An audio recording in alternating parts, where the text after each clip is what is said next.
You're playing Deltarune, and you're near the end of Chapter 1. You enter the elevator of Card Castle, and you see a strange option.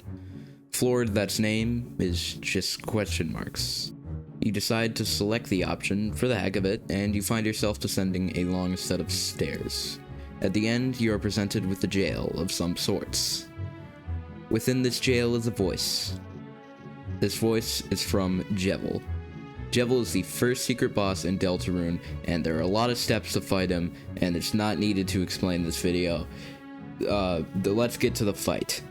Or should I say, the music. The World Revolving is track 33 in Deltarune Chapter 1, and it is what I think is Toby Fox's magnum opus. For now. Now, before you go, oh, but what about Big Shot, leitmotif? Now's your chance to be. I like circus music. Okay, shush. Of course, I'm gonna talk about the leitmotifs. It's a Deltarune song. There's gonna be leitmotifs.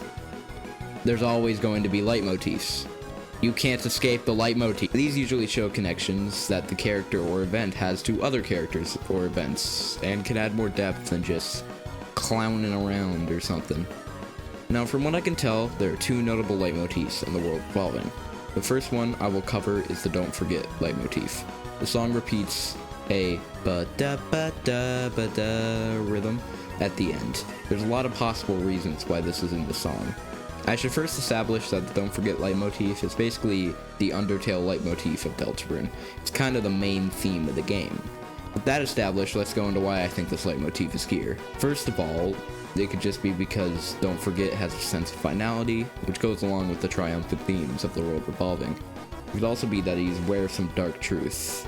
I'll discuss that later. It's referencing Deltarune as a game, perhaps.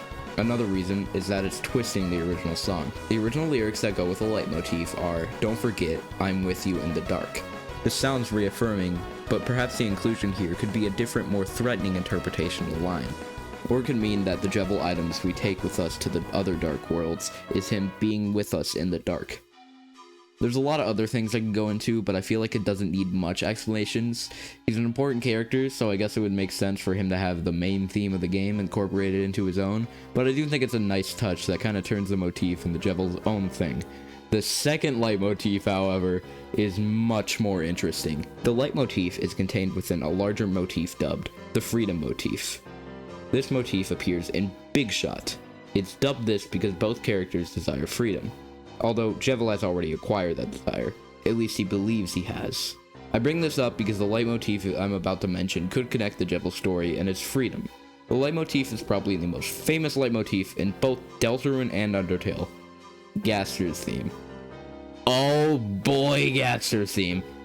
Gaster's theme is composed of 4 notes that are repeated and occasionally pitch shifted.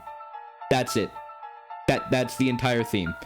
This, of course, causes for a lot of confusion about what has Gaster's theme in it and what doesn't. But thanks to Andrew Cunningham's video on Gaster's theme, which you should very much watch, it's very interesting and it goes more in depth rather than just saying, oh, it kind of sounds like it. But thanks to this video, I'm very confident that Gaster's theme is in the song. Oh yeah, right, the Gaster. Who is he?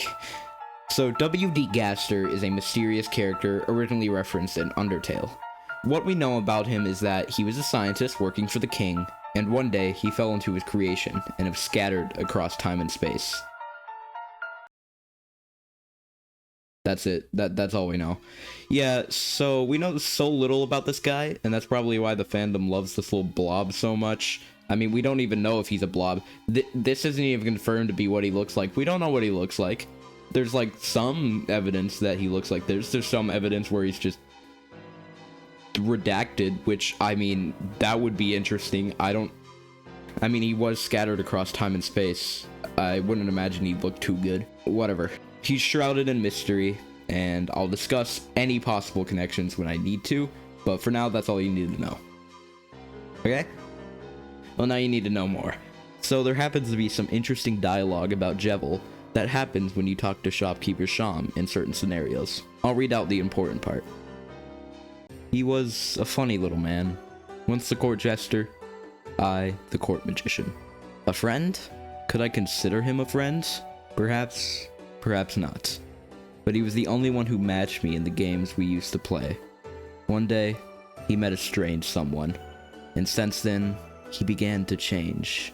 He started saying bizarre things that didn't completely make sense, but didn't completely not make sense either.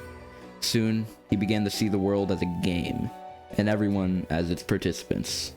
As a court mage, and his only companion, I was forced to lock him away, or rather lock us all away, in his own words. Since that time, the strange words he'd said have stuck inside my cotton, and my view of this world has become darker, yet darker. The main takeaway of this is Jevil met someone that changed his entire worldview and caused the insanity that we see in his fight. Now, I believe this would be Gaster, and you can actually find a hidden entry of his, or at least it's heavily implied to be him. Like, it's in Wingding's, WD Gaster, Wingding Gaster. There's a lot of different things that connect him to this entry. But basically, the entry talks about his experiments, and they're all probably related to Dark Worlds, and there's a lot of Deltarune lore implications, but we're just here for one line. And, well, not even a line. We're just here for a single phrase. In entry 17, Gaster uses the phrase, darker, yet darker.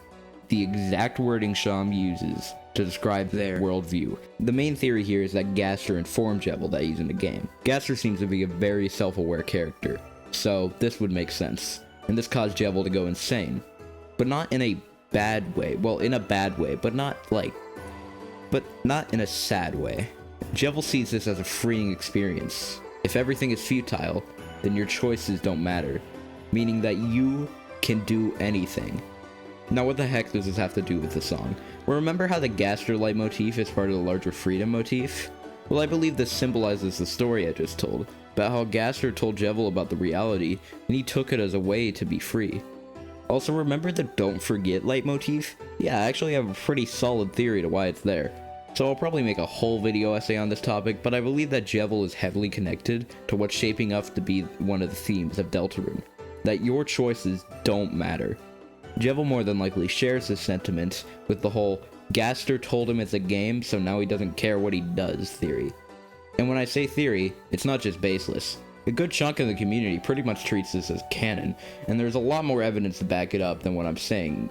Now, if you're looking for an analysis on the music, that sucks, because I'm not gonna do that.